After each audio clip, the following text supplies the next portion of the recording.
Hi, this is Bob Scully, and welcome to another edition of The World Show, the Free Markets series. You may agree or disagree, but I think you will rarely read a more ringing defense and a more convincing defense of free markets and capitalism than right here in the book, How Capitalism Will Save Us, by former presidential candidate Steve Forbes. I met him at Forbes magazine in Lower Manhattan. Here he is. Steve Forbes, we always quote from the book when we start a book interview, and this is How Capitalism Will Save Us is a wonderful read. But I'm just going to read the table of contents because in a way it kind of tells the story and it does the interview for me. Every chapter asks a question that is often asked. Example, is capitalism moral? Isn't capitalism brutal? Aren't the rich getting richer at other people's expense? Aren't higher taxes the price we pay for a humane society? Don't regulations safeguard the public good? Aren't free trade and globalization destroying American jobs? Is affordable health care possible in a free market? And finally, isn't government needed to direct the economy? A lot of people think those things, and so you tackle that head on. You say the rap against capitalism, and here's the reality. Why did you decide to do it that way? Well, we wanted something with my co-author Elizabeth Ames that would be like a conversation that you would have around a kitchen table. And so instead of getting in economic jargon, what are the kind of common questions? Most people believe in free markets, but they don't have all the knowledge, and certainly schools don't teach it very well.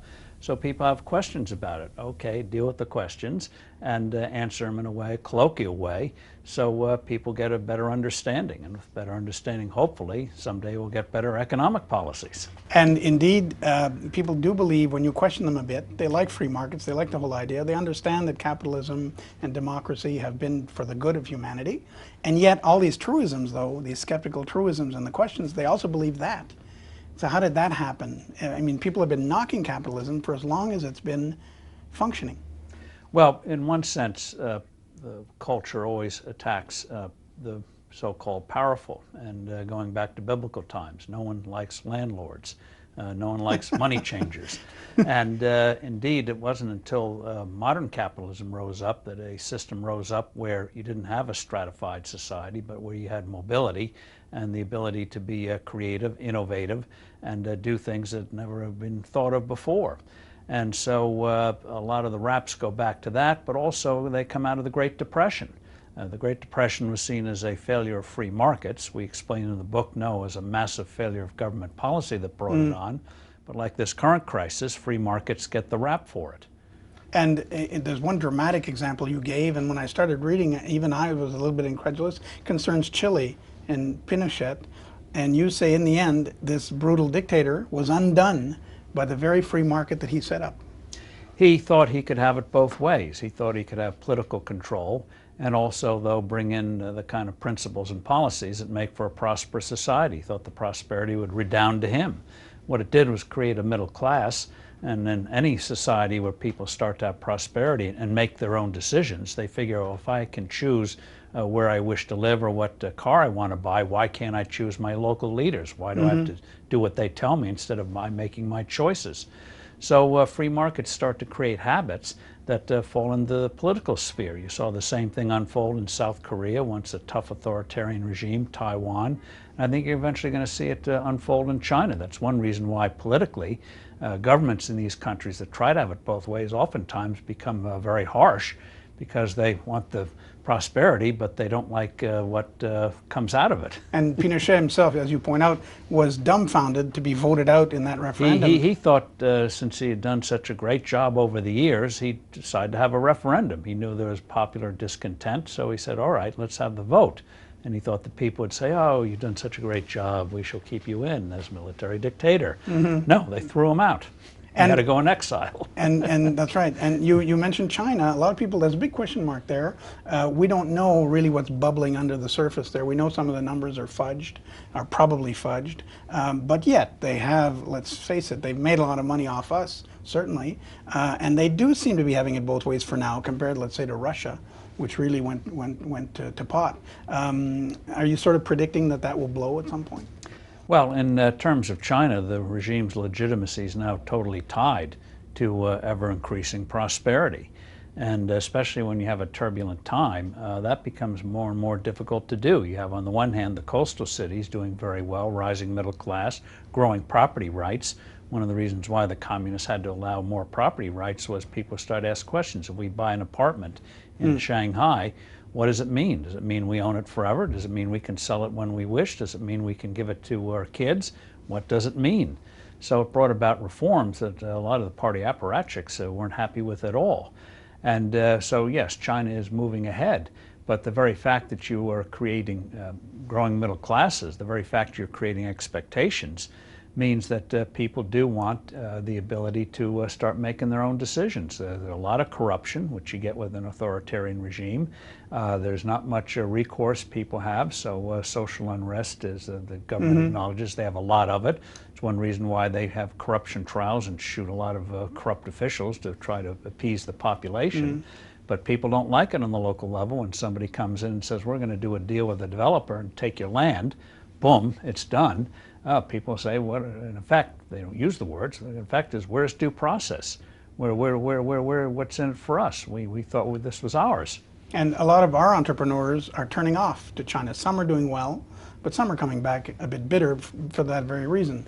Well, China still is in the infant stage of developing what we call here commercial law, contract law. You have a dispute, you have an agreement. One thing we take for granted in this country is that if I make an agreement with you, in effect, the government will enforce it. That's kind of a novel thing when you think about it in the course of human history. Private contract, but it's got the force of law. China's in the infant stage of that. It's still very political, a lot of those decisions. And so you have real problems on intellectual property rights, real problems on stealing of technology, real problems when you have a dispute, can you get a fair adjudication of it? So doing business in China, like anything in this real world, is no slam dunk. And you dissect very well the 08 and 09 crisis, and you impugn, well, you know, Freddie Mac and the sort of the overblown, the bubble that the government created. But you do say, even though normally we like to let bad things fail, in this case the government was right to rescue the financial system. Now coming from you, that was a bit surprising. Well, those are the key words: financial system. The cause of the crisis, the biggest one, which still is not understood today, was the Federal Reserve printing too much money. When you do that, you get a flight of money into hard assets. Last time we had a big housing boom was in the 1970s, when we last had an inflation. So it distorts the flow of capital. So you have this artificial boom in housing, standards go down, then you have Freddie and Fannie come in underwriting a lot of this junk, so that makes the bubble even bigger, and eventually it explodes. But the key thing to understand on all of this is that the Federal Reserve had done its thing right, kept the dollar as good as gold. You did not have the government distorting the market, saying we want more home ownership, and ending up destroying the market. I mean, other countries like Canada have higher rates of home ownership than we do, and they don't do any of this kind of junk that we think we have to do to encourage home ownership. People will do it on their own, thank you very much. And so you get a full-blown crisis. Now, having developed the crisis, then the question becomes, all right, the thing implodes, and we also discuss another arcane thing. Hope this doesn't turn off all your listeners, but mark-to-market accounting, which was destroying bank capital. Something had to be done, because what you're going to do is you're going to punish the innocent with the guilty. One thing about a financial system is very closely tied together. So you had something we hadn't had in 7,500 years, a panic. People withdrawing money from their money funds. They didn't care where they put it. They just wanted the cash. People didn't care about the gold. They just wanted to have a coin. And so the thing could implode. So it's like in that sense, it's like a natural disaster. You deal with the immediate disaster. You throw in food, medicine, housing, tents and water, clean water. But it doesn't mean you do it forever. You deal with the specific crisis. If the government did right in 2008, they'd have immediately suspended mark-to-market. Congress forced them to do it in early 09, and when they did, the market took off. So if they had suspended or gotten rid of mark-to-market, made it very clear they're not going to let the whole system collapse, even though particular players would go down, as some of them eventually did, the crisis would have been over in October. So rescue was good, but stimulus is like the son of rescue gone bad. Is that it? They kept on rescuing. Stimulus is like steroids. It gets to another thing we discuss, is the idea that government can guide the economy. When you say stimulus, where does the money come from? It sort of sounds like it comes out of nowhere. Ha, we have stimulus.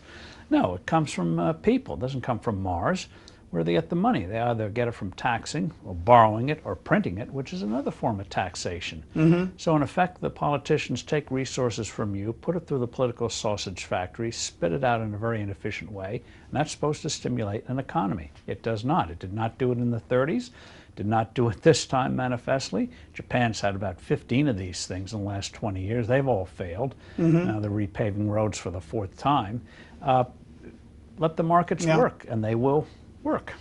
And how much, if we need to rescue the system, how much pain should there be? However, let's say we're very disciplined about rescuing. We do what needs to be done, like you say, clean water and tents for the banks, and we stop, and the bad stuff has to go down. How much pain is in there? Well, no more pain than when any company goes broke. It happens all the time. Small businesses, big businesses. It doesn't bring the system down. It's too bad for the creditors. Too bad if you have to find a new job because the company went broke. But it doesn't mean it's the end of the financial or the world, or it doesn't mean the end of the economy.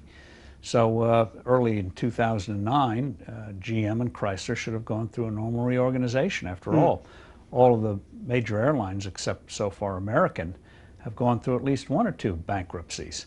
They didn't cease flying. People didn't cease flying on them. It meant you reorganized, redid your balance sheet, renegotiated contracts, and if you emerge from the process, you hope you do better next time. And when we discussed years ago together the gold standard, that was very, very much a minority view, but reality seems to be catching up to you. You make a good case for the discipline of it. It's kind of, to a lot of people it seems antiquated, but then when you think it over, you say, why is it antiquated if it works? Well, what it does is give you a stable value for your money. Money doesn't come from government. Money comes from people doing transactions with one another. You give me, I want an apple. You give me the apple. You might want a pear in return, but I might only have half a dozen eggs. So that means you have to take the half a dozen eggs, go around and find somebody who'll trade you the eggs for the pears, and it's very cumbersome, whereas with money just makes it very fast. So it should be a fixed measure of value, like 60 minutes in an hour. You don't change the number of minutes in an hour each day. It would be very complicated. So gold both gives you stability but also flexibility. If the economy is booming, you in effect people do more transactions. That means you're creating more money. Gold allows for that when properly done. And I'm told the U.S. By the way, when the government starts mucking around with the money, which the Federal Reserve is doing as we speak today, that's like putting a virus in your PC or your Mac. It corrupts the information. There's too much money sloshing around, obviously. Yeah. That's too much debt, and the stimulus only added to that. And everybody's sort of very scared. But how would it happen to put, the United States has more gold reserves than anyone else, so that would actually be a boon to the American debt. But how would you suddenly have, would you have a conference? Would you declare it? Getting off it was pretty simple, but how would you get back onto it? It's almost as simple as going off of it. That is, you say you're going to do it.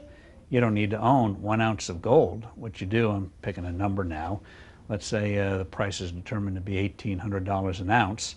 What that would tell the markets is if it goes much above $1,800, the Fed's going to tighten up, withdraw money from the system. It goes much below $1,800, they're going to add to it, so it keeps it at that steady pace. It's like and if the U.S. did it, would everybody else have to sort of follow? No. The U.S. is of a size where it could do it alone. Others would, just as out of convenience. Most countries informally tie to the dollar just because it makes trade and flows of capital much easier.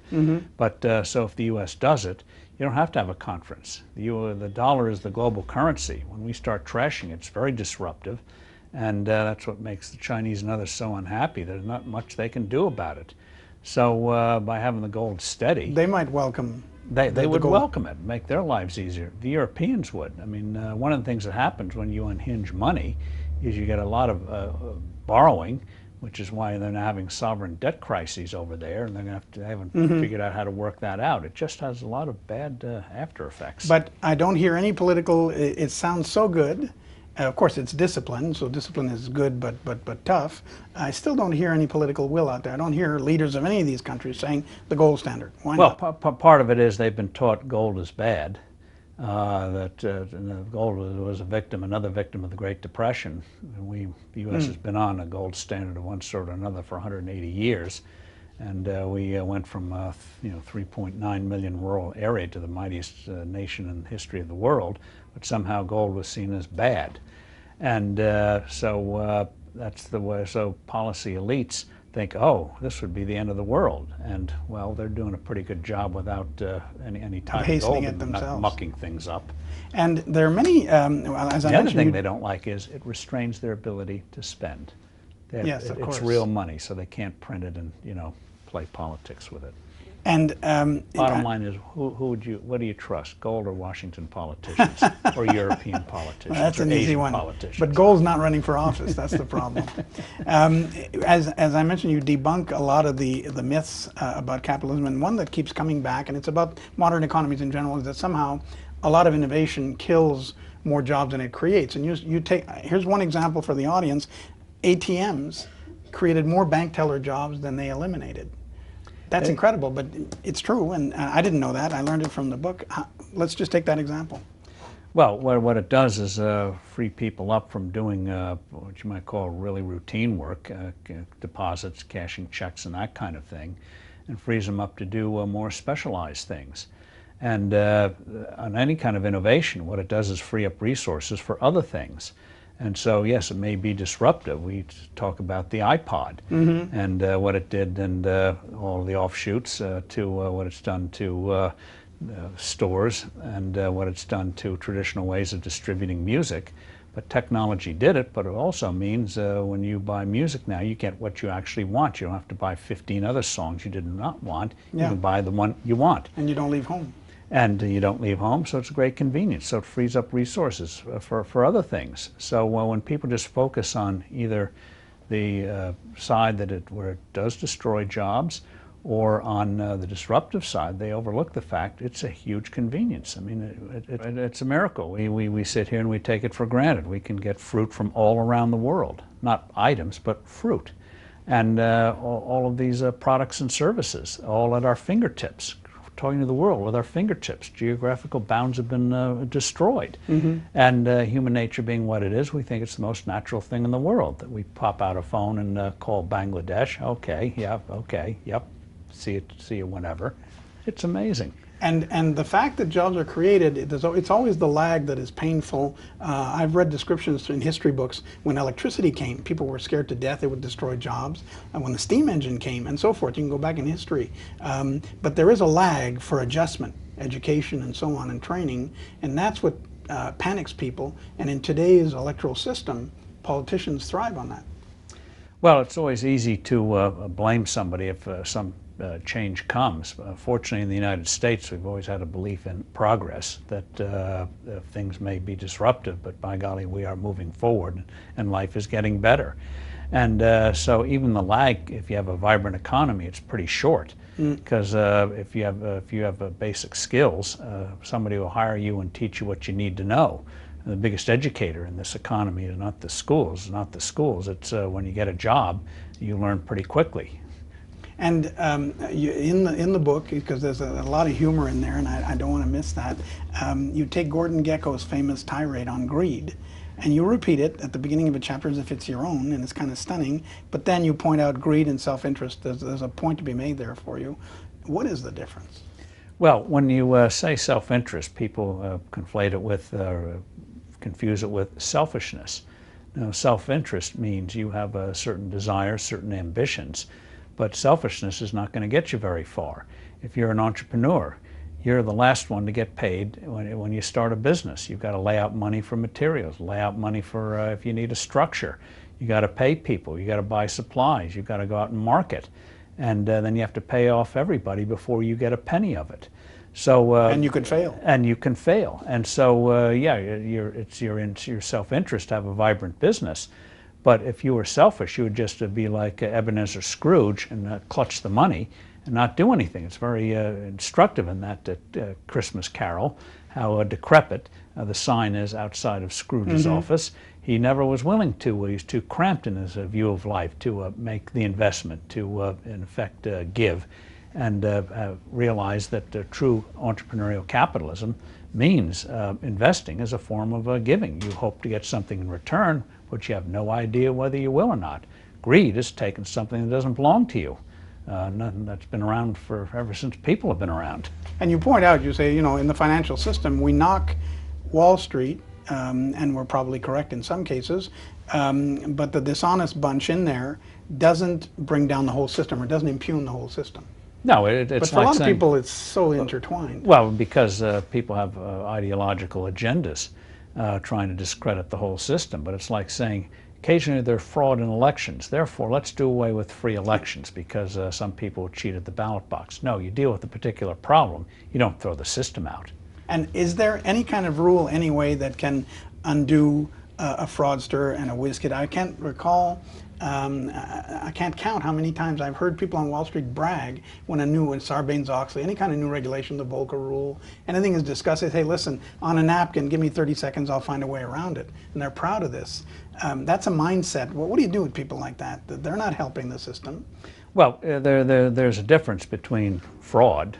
Fraud is illegal. You don't need to pass a bunch of new laws. One of the shortcomings of Sarbanes-Oxley was it put in a lot of new controls, a lot of paper walls, but if somebody's determined to do something wrong, paper walls aren't going to be very effective in stopping them. What it did do was make it extremely expensive for small companies to achieve profitability to go public. When you're a small company laying out a couple of $1 million on just waste in terms of extra accounting fees, doesn't do anyone any good except the accountant, and hurts innovation, hurts the people who have the least resources. So in terms of rulemaking, oftentimes you can have a broad rule and everyone knows if you step over the line. It's like you have capital requirements. It's whether it's off sheet or on the balance sheet, if you're taking responsibility for it, it ought to count against your liability, it ought to count against your capital. It's very basic. You don't need a 2,300-page Dodd-Frank bill to tighten up your capital rules or keep the rules up to date. And that's another thing about keeping rules up to date. Government's always going to be behind innovation because we don't know what it is until it happens. 60 years ago, 55 years ago, the copier was invented by Xerox. Well, you suddenly had to update copyright laws. And so you got the fair use doctrine. We're still coping today with what technology, what the web has done to distribution of music and video. Still sorting all of that out in terms of use and copyright and things like that, distribution. So innovation brings in the need for new rules of the road, but it doesn't mean you quash the thing. You just figure out, all right, we got this new thing, how do we make sure that it does its good part, and you try to ameliorate or contain the bad parts of it. And there's also a bit of humor, a sense of humor in your rebuttal of Warren Buffett's apparent cry of injustice that his secretary pays more tax than he does. You answer something to that. Well, he actually, in terms of salary, makes less than his secretary. He gets most of his money from dividends and capital gains. So if he paid a salary, he would pay more. So if he paid a salary, he'd be paying more. If he paid himself more than a secretary, he would pay more tax than a secretary. And you point out that the dividends, of course, come from money that's at risk and so on. At risk, and capital gains, as we've certainly learned once again in recent years, there's no guarantee of a capital gain in markets. In fact, it's been rather the opposite recently. So when you look at what salaried income versus risk income, of course they should be treated differently. And your central point, I want to end on this, is, and you begin the book with that, capitalism to you is moral, and Milton Friedman had made that point as well, and you quote him. So let's sum up. Why is it moral? Capitalism is moral because you succeed only by meeting the needs and wants of other people. Even if you're Gordon Gekko and lust for money and are greedy, you're not going to get it unless you're supplying something in a free market that somebody else wants. So without you even realizing it, it forces you to figure out, what, Bob, do you want that I can sell you? So I'm suddenly attentive to your needs and wants. Or coming up with something that you didn't even know you wanted, as Steve Jobs did repeatedly with iPads, iPods, iPhones. Who knew if you said iPod 12 years ago, people thought, is this a remake of an alien movie of pod people taking over the world? So in that sense, it is moral. You have to have rules. You have to have a sense of values. If there's no trust, the system will not work. But when you have those values, it is a moral system, meeting the needs and wants of other people. And listening to them, because you also say we shouldn't snicker cynically at the salesperson who says, have a nice day. They're thinking of you, and that's what they should be doing. They're trying to be pleasant, to put you in a mood so that you'll buy what they're offering, which makes life pleasant for you. Somebody's attentive to you, not because they love your tie, although you're wearing a great tie. You have resources. They want to exchange their resources for your resources. So you try to be nice to them, and those who aren't usually don't survive too long. Well, Steve Forbes, let's encourage some people out there not only to have a nice day, but to exchange a few resources to buy How Capitalism Will Save Us, because it's a great book. Thank you so much. Bob, thank you. Steve Forbes was our guest this week on the Free Markets series of The World Show. His book, once again, How Capitalism Will Save Us. And that's our program for this week. I'm Bob Scully. Thanks.